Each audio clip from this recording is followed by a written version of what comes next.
Ralph, you and I have talked in the past. We were intellectually musing one day, weren't we, about ES and G as a concept.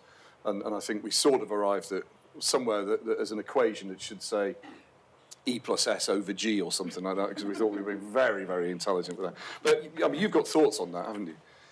I have, but unfortunately I've forgotten exactly where we got to with the equation. I think you started to get more complex and practice around it. It blew my mind by that stage. But there was a squared in there somewhere, which I just thought was just pretentious. But yeah. So we'll stick with E plus S over G, because the argument being governance, good governance, should apply to everything. I think we've got to something which said it basically equals your social capital or something like that. But but we were involved in this sort of conversation because we were sort of going like, ESG is just kind of 3 letters. It is very dry. You know, what does it all mean? How would you, for example, engage a workforce in all of this and getting behind the sort of strategies that a business might have? And I think where I ultimately ended up was actually a better term for it is responsible business.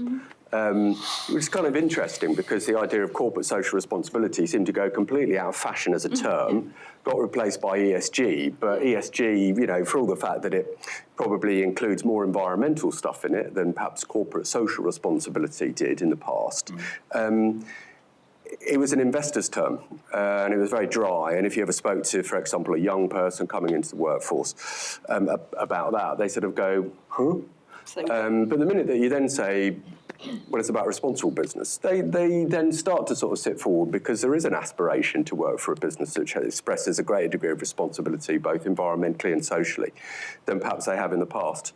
So yeah, I like responsible business, and as I think we're going to talk about later, but I like B Corps because I think, you know, their model is very much, and it's available to everyone, but it is a model that revolves around responsible business rather than getting too caught up in the E, the S, and the G. Yeah. The Environmental Business Network is here to help all businesses adapt to and benefit from the very different economic and environmental futures we all face.